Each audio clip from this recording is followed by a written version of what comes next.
Det är fröken Samantha Fox. Och är det så att ni har några frågor så räck upp handen så kommer jag ut med mikrofonen och ni kan ställa dem. Okej? Du har sett henne i tv-programmet Solstolarna och under 80-talet var hon tillsammans med Princess Diana och Margaret Thatcher 3 av de mest fotograferade britterna. Hon har svart bälte i karate, men vi känner henne bäst som är 80-talets stora popikoner. Please give a warm welcome to Samantha Fox.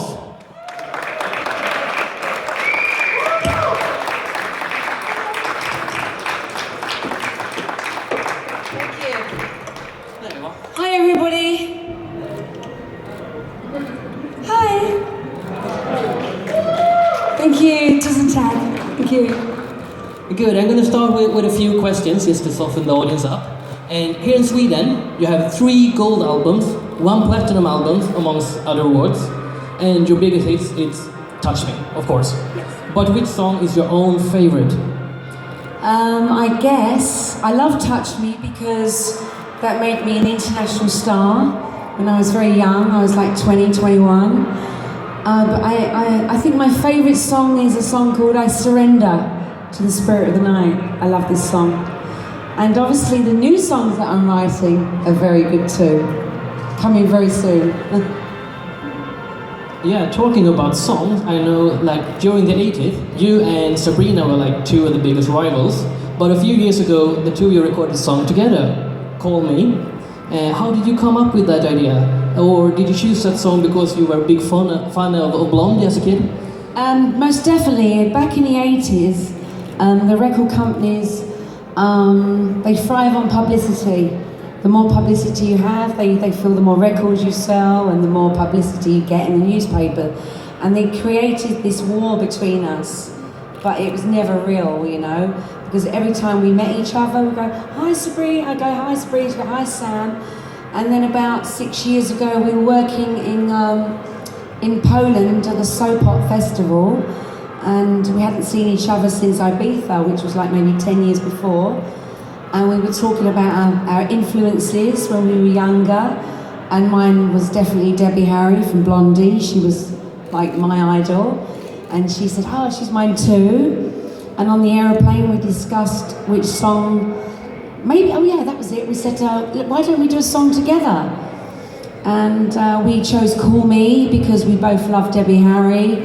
And we said call me because nobody calls anybody anymore. Everybody texts or emails. And it's just such a great track. And that was like 4 or 5 years ago, and it's still playing in the clubs, it's still doing well, and even now we do many shows together. And she's a lovely girl, a lovely, lovely girl. That is awesome. I know that some of your songs have been used in different movies, like Terror on Elm Street 5 with Robert Englund and Burglar with Whoopi Goldberg. Wall Street. Yeah. Have these songs been written for a specific film, or has the film choose the pre-recorded song? Sorry, let me think. Nightmare on Elm Street was particularly done for this movie because I was working in Los Angeles doing lots of promotion, and I met Robert Englund. Scary man, Friday the 13th, and I said, you sound so English. He said, yes, Samantha, I'm from London. So straight away we got a good relationship, we were good friends, and then he said, why don't you do a song for the movie? So I telephoned England and we talked about it, and then I did a song called Now I Lay Me Down, and it went on the movie. And I actually watched about, I would say, 2 hours of the movie being shot in Universal Studios, and even watching the movie being shot was very scary. But Robert is a fantastic guy. I know that some people have met Robert here, and he's a very lovely man. Yeah. But I've also written songs for movies too. I have a movie coming out, my own movie, which is called 7 Cases, which will be out hopefully late summer. It's only 5 people in the movie, starring Stephen Burkoff, and it's a thriller, a very gory kind of film. Obviously I won't tell you too much what it's about, but I think you'll like it. It's really good. So I've written some songs for that movie, and then there's a couple of more movies coming out, and I've written the theme music for that as well. So yeah, this is why I love the music business, because you never stop learning or progressing, whether it's singing, producing, writing. So it's a great career. Yeah, talking about career, you had like the mega hit Touch Me, of course, and you've been in several films, and you've been on posters. So what do you prefer being recognized as? Singer, model, or actor? The main thing I've been doing since 1986 is singing. Obviously everybody remembers Touch Me, but there's songs like Nothing's Gonna Stop Me Now, I Only Want to Be With You, Do You, Do Ya, I Surrender, True Devotion. But I guess every artist has their signature song. I would guess if you talk about Madonna, you think Like a Virgin, Rolling Stones, Satisfaction, Samantha Fox, Touch Me. So yeah, I'm now recording my 10th album, my 10th studio album, which will be released at Christmas. Yeah. But so yeah, I love singing. What can I say? It's. I also love meeting my fans, and this is why I love doing these kind of conventions, because I get to talk to my fans and realise what kind of songs they like and what they want from me, what they like to hear live, and it kind of keeps me going, you know, when I meet you lovely people. Thank you for coming. Yeah, talking about meeting fans, I know that you perform in India for over 70,000 people 3 nights in a row. And that broke the previous record by Bruce Springsteen. I know, that was amazing. I remember going to my local newsagent in London, and it was run by an Indian family, and every day I would go and get my newspaper, my milk and my bread, and the Indian said, "Oh, Samantha, you're very big in India." And I was like, "Really? Oh my God." So I told my manager to ring some promoters in India, and I arrived, and it was like, wow, I felt like the Beatles. It was like, I was very emotional. There must have been like, I don't know, 10,000 people at the airport. And then they said, we're now going to go for the sound check. And they drove us onto Gandhi Stadium, which is a massive cricket pitch. And we didn't have the equipment to perform for 70,000 people. So Jethro Tull was performing the night before in a big stadium, and he very kindly lent me lots of his PA equipment, because I needed big speakers, I needed video screens, because it was such a huge place. So we did 3 nights in Bombay, which is now Mumbai, 2 nights in Delhi, Madras, and then I got an award from Mother Teresa, being the most the most influential Western female, which is quite amazing. Yeah. That is amazing, I would say. And talking about singing down in that region, I know you actually have been banned from performing in Malaysia. Yeah, yes, exactly.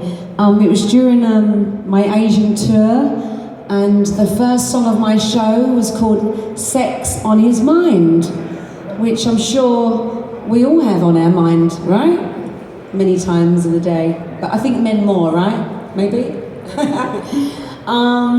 So I opened the show with Sex on His Mind, like this, and straight away they cut the show. As soon as I said the word sex, it was like, oh. So the next night I had to sing Love on His Mind, like this. And then the last night I just went, oh, sex! And then the government, they said, you can never ever come back to this country and sing again. Maybe they forget me now where I go back. Maybe I dye my hair or something. But you know, this is why I'm writing my book at the moment, because I have such a great story in my life, and it's been over 30 years in this business, so I have much to talk about. So expect an autobiography very soon.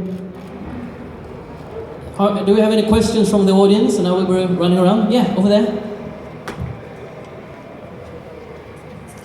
Hello everybody, I'm Dimitris from Greece. I'm a huge fan of Sam. Hello Dimitris. Hello Sam. So I would like to ask you, definitely you're a huge icon for many, many years and all over the world. So you gave us so many hits, and definitely the fans are expecting your new sound. So regarding the new album, would you give us some more information about which is the sound now you're gonna adopt for the new album? Thank you. Thank you very much, Dimitri. It's a great question, and thank you for coming. You came from Greece. Thank you so much. The new album, I believe, I've been doing a lot of 80s revival shows, and I can see many young people, they do love the 80s music. So I'm going to combine the 80s sound with a modern twist, obviously, and I'm just working at the moment with Kim Wilde's brother, Ricky Wilde, who wrote Kids in America and View from a Bridge and all Kim's hits. He wrote many hits for Britney Spears back in the 90s. And I've just done a track with Steve Strange. Unfortunately, you know, Visage. Fade to Grey was one of my favourite songs back in the 80s. And I got a chance to work with him and wrote a song, and very sadly, a few months ago he died. I'm also working with Ian Masterson, who's wrote lots of songs with Barana Rama and Rick Astley and many 80s stars. So it's going to have those 80s sounds, but modern today. So great choruses, great melodies, but always I love to use live instruments too. I love dance music, I love rock music, and I like to combine the two. So yeah, it's going to be very exciting. I'm writing a song at the moment with Boy George. Wow. Yeah, it's going to be good. Yeah. Talking about all these music artists, what music artists have you always wanted to work with, but you haven't had the opportunity to work with yet? Well, I remember when I was 20, I met Lemmy from Motorhead. Some of you probably saw some pictures on my table. And yeah, I've always been very much a frustrated rock star, you know. But my record company, they wanted to be more disco. So whenever I did a song, even with Stock Aitken and Waltman, they never used live guitars, but I made them lose. Please, you must put guitar, please. And I guess my favourite, what was you saying about Lemmy? What was I going to tell you a story? It was going to be a secret. What was it now? Oh yeah, we wrote a fantastic song together, and it was never released because he was in litigation with his record company for 5 years. But I hope one day this song will resurface and become a single, because I think it's very different. Someone like Samantha Fox and Lemmy together. It's, I don't know, it's like a box of chocolates. Something for everybody. Yeah, we have a question over there. I'm going to be running down to the gentleman.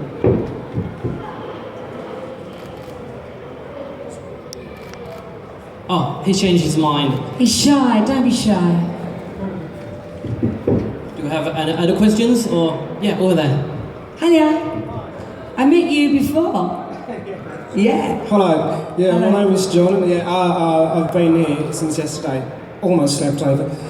Now I was going to ask you about Stock Aitken Waterman, because I know that you must feel very sort of lucky to have been able to work with them anyway, because they had a huge impact. Oh yeah, yeah. And I think that probably nothing's going to stop you now. Must have sold almost as much as Touch Me. I mean, a few people know how... Not quite. Okay, not quite, sorry, yeah. But I mean, I think it's a sort of a, you know, people don't think of it as big as it probably were. I mean, I think it must have been huge. No, it was a very huge song for me. So, but when I released it, it was huge all over Europe. But it didn't make it in America because they weren't ready for this sound yet. And then it wasn't until Rick Astley they started to kind of play Stock Aitken and Waltman. But it wasn't my biggest hit in Asia or America.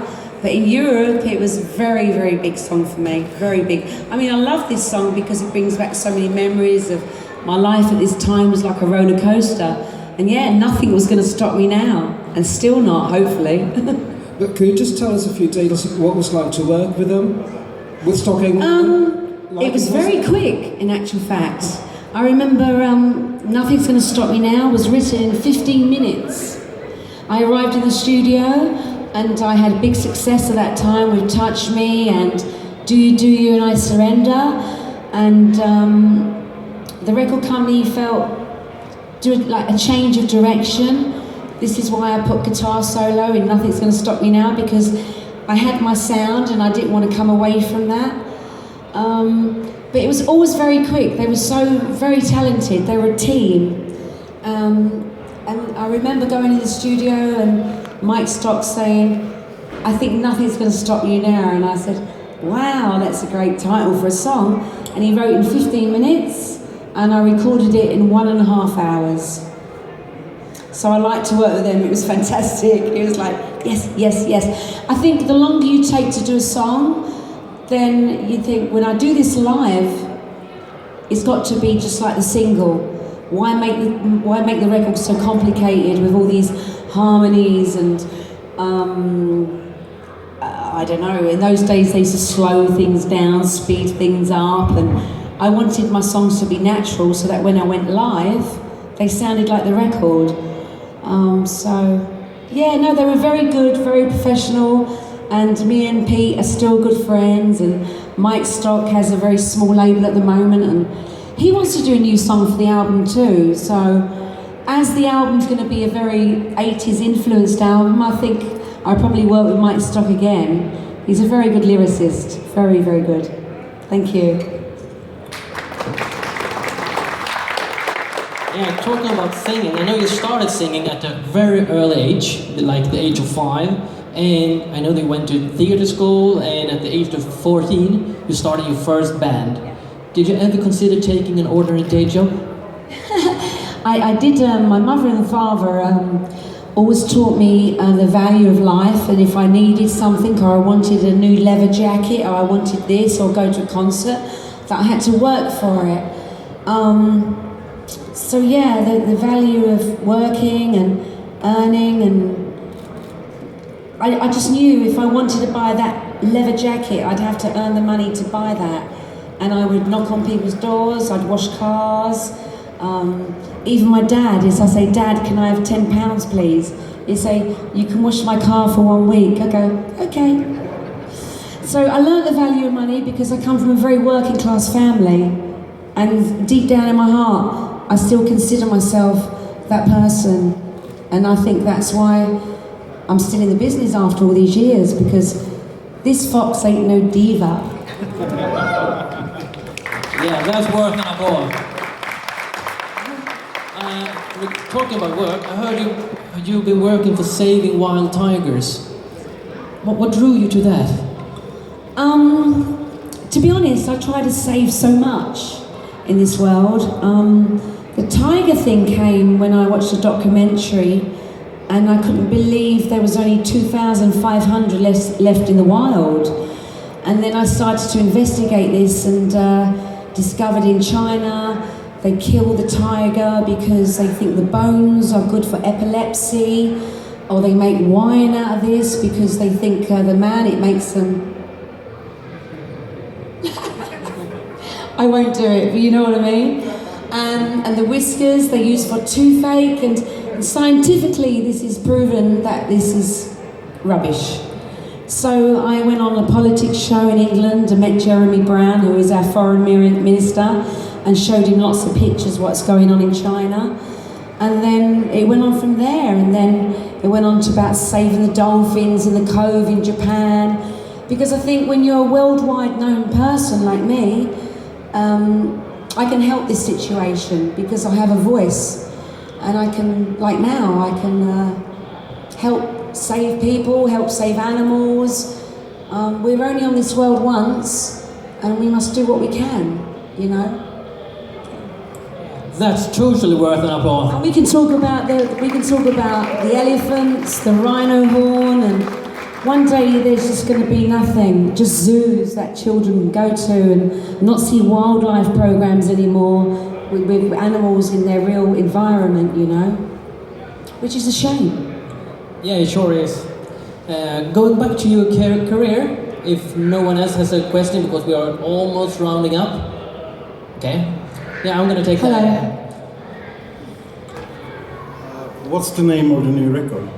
The new album, I have a few different titles. I'm thinking at the moment I'd like to call it Forever, because I believe whether in this life or another life, that will be around forever. And I believe in eternity, and I believe in, this is why I have this. This means I'm going to be forever in this life, whether it's in this life, another life. And hopefully you'll still want to listen to Samantha Fox forever. Hopefully. I have a question, and what time do you plan to the concert in Sweden, here in Stockholm? Yeah, I have a concert on the 22nd in the Ericsson Globe, doing the David Hasselhoff tour. We did 10 shows last year. It's a fantastic show. Everybody gets to hear their favourite songs from when they're growing up. Everybody does their big hits. And that's the next show. But before then, I go many other places. I'm always touring. I love touring. It's my favourite thing, is actually being on stage and seeing the people's faces and the fact I make people happy. And I believe that's why I'm here, to make people happy, you know, not sad. Yeah, I know that when you started modeling, you were expelled from school. A few years later, the principal, who went by the name Mr. Fox, by the way, Yes. asked you to promote the school. I know. Could you believe that? Yeah, I was in the sixth form. My father made me stay on at school to get further education, because all the time when I was a kid, I used to say, I'm going to be famous, I want to be a singer or an actress and this, and always practicing my autograph on my school books. And I remember the first time I entered a competition. There was 20,000 girls, and I just sent a picture in a bikini, and they chose me. And then I got a 4-year contract, and it was like, I think my lessons, I started getting bored with the lessons and just thinking about my life as a star. And this photographer took a picture of me, and it went on the front page of the newspaper. And on the Monday I went to school, and the headmaster said, I think you should go home. You're creating a disturbance with the first years. The first years loved it. You know, Samantha Fox, she's famous and in our school. So he called my parents into the school, and he told me that I was expelled and I had to leave school, which was sad. But then my career just went woof. And then 2 years later, because I did so well in my life, I was very, very famous straight away, 16, and overnight my life changed. And then 2 years later, he asked me to come back to the school and do a speech for all the parents, and to say how great my school was and how they encouraged me and how they helped me. And I was like, no. No. Goodbye, Mr. Fox. It was very funny in the newspaper. It said, Mr. Fox sees red over Sam Fox pictures. And everybody thought it was my dad. But my headmaster was Mr. Fox. So it's quite confusing, really. But my teachers were nuns, and I went to a Catholic school, so I guess they was doing the right thing in the, you know, at the beginning. But then 2 years later, it was a bit hypocritical. Yeah. It sure is. I even heard that you have a black belt in karate. Do you still do martial arts regularly? Do you want to try? Please not. I do. I train like 3 to 4 times a week. I do kickboxing, boxing, swimming. I love sports. I used to play in a girls' football team when I was 14. Arsenal ladies. Anybody support Arsenal here? Yeah, thank you, thank you. I know there's a West Ham supporter there. Boo! Yeah, so I've always loved sport, always been very sporty, a bit of a tomboy. At Christmas I used to ask for football boots and jeans and Fred Perry's, and my mother used to say, why don't you want dresses? And I think, no, I like to play with the boys. It's It's much more fun. Do you have any final questions? Because we really need to round up. Yeah. Hello. Hello. According to sports, what about the events last night when you stepped into the ring? I loved it last night. Oh my God. Wrestling when I was a very small girl. It used to be on every Saturday morning. It was only when we had like 3 channels, yeah? Back in the 70s, late 70s, 80s. And on a Saturday we used to watch the wrestling with my grandparents, and my grandmother, she loved it. She used to get her handbag literally and throw it at the TV like this. And I got a call from Ken. I don't know his second name. What was his second name? I don't know his second name. Obviously, I don't live in Sweden, so I didn't know him very well, but I saw his picture and I thought, ooh, Ken is very nice. And he asked me to come into the ring with him and to touch me. And I said, how dare you come into the rings with my song? This is my song. Then he says, quite frankly, Samantha, you're too old. So I went up to him like this. And he was very scared in case I went like this. But it was an experience I've never done before, and I'm one of those people who I love to do new things, exciting things, and things I've never done. So yeah, it's another chapter for the book. What can I say? Thank you so much for sharing. Thank you, Tusen Tag. Thank you, everybody. Thank you. Ladies and gentlemen, big applause for Samantha Fox. Thank you. It's lovely to meet you, and thank you for coming, everybody. And hopefully I'll see you in concert. Thank you.